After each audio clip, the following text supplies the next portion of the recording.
Hello, so I'm going to tell you everything I've learned in my first 28 days on YouTube.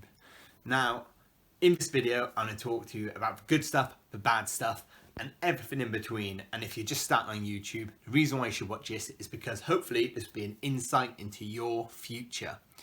So, what have I learned in the first 28 days of YouTube? Well, number one, it's hard. YouTube is hard. There's so many people on YouTube that make it look so easy, and they have tens of thousands and millions of followers, and there's us with none or one and fighting for every single new follower, new subscriber, new view. It's a lot of graft, and I think more people talk about this, especially the small YouTube community, but it is so much work. I'm sure a lot of you are feeling exactly the same if you're in your first 28 days or even your first year. It is hard work. Number two, sub for sub. I never knew this existed. Sub for sub is a term where people want to subscribe to your channel, so you subscribe to their channel, and then you eventually get more subscribers, which is completely cheating. I'm pretty sure it's against YouTube's terms and conditions, but I am now in a bunch of YouTube Facebook groups, for example, and the amount of people who are there saying sub for sub, no cheating, watch for 2 minutes a video and send me proof, and all this sort of junk. It's wrong, it's cheating, and it's not the right way to build a good, sustainable audience. Why do people do it? It's not about quantity, it's all about quality. It's the first rule of business, it's the first rule of social media.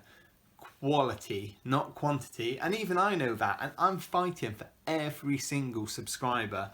And I have 32 at the time I'm doing this video. I went to 33, but obviously some random person followed me and then didn't want to follow me anymore. So that sub for sub, it does annoy me, especially on Instagram. I'll do a post saying, hey, check out my video, and I'll do new YouTubers and small YouTubers, and then I just get a load of direct messages just going, sub for sub, watch my video for 3 minutes, send me a screenshot, and I just tell them no now. Like, I used to just ignore it, but I just tell them no, I'm not into that.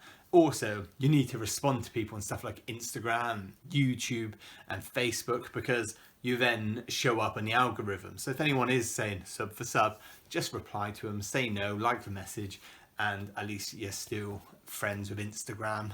The next thing that I've learned is subscribers versus views.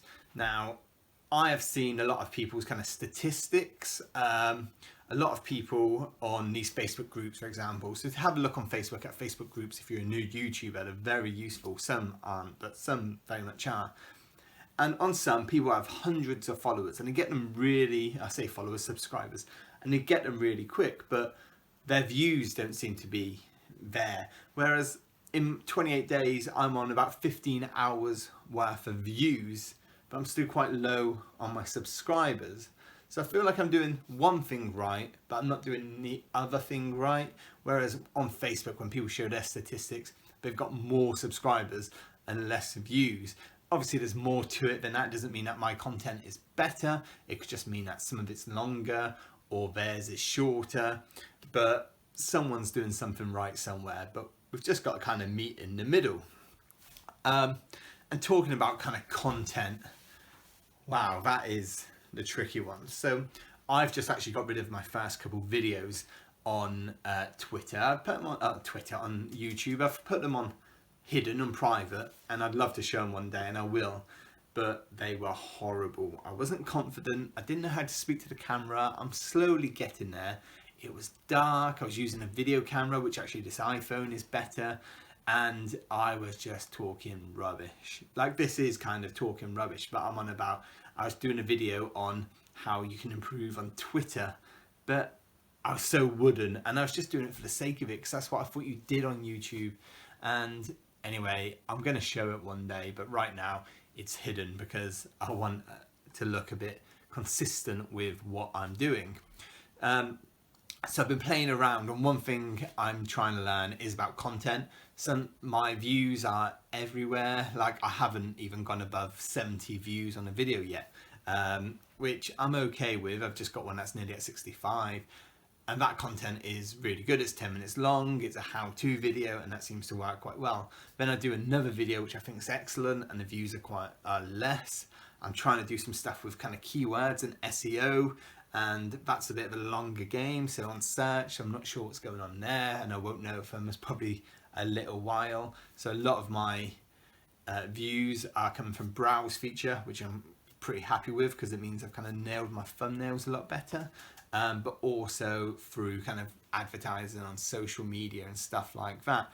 But content, trying to get my content right is very difficult, and I'm always learning. So I've done some videos now. I've done 2 videos that are about 40 minutes long, and one of them's done really well in comparison to my other videos, and one has only just happened, and actually I'm a bit disappointed with how that started. But then I'll do something really short and that would do really well, but obviously it's so tricky. So yeah, developing your content, always evolving, and I'm sure this will be completely different to something I'm doing in the next 28 days.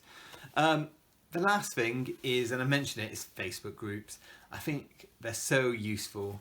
I wish I will most probably kind of go down on my niche a bit more, but I think they are fantastic when you're starting out. There's YouTube ones, but really look for Facebook groups in your niche and kind of put videos out to them and share them there, because I think that is where, when you're starting out, I think that's where the views are and the subscribers are. And I think I need to kind of nail down my niche a little bit further and find some Facebook groups for that, because mine are a bit too general at the moment, which I knew was wrong going into it, but hey, I'm here now. So yeah, that's 28 days, nearly 15 hours of views, 32 followers or subscribers, and it's going okay. I've got a little community. Let me know how it's going for you, but I thought I'd just share this because it's great to document what you're doing at the early stages, because you see so much later on when people are at like tens of thousands and all that sort of stuff, and you're like, well, I'm just sitting here on 2 subscribers, so I don't know how to get to where you are. So patience, it's a long game and it is hard, but keep going. It's a great community and I actually enjoy it. Anyway, see you later.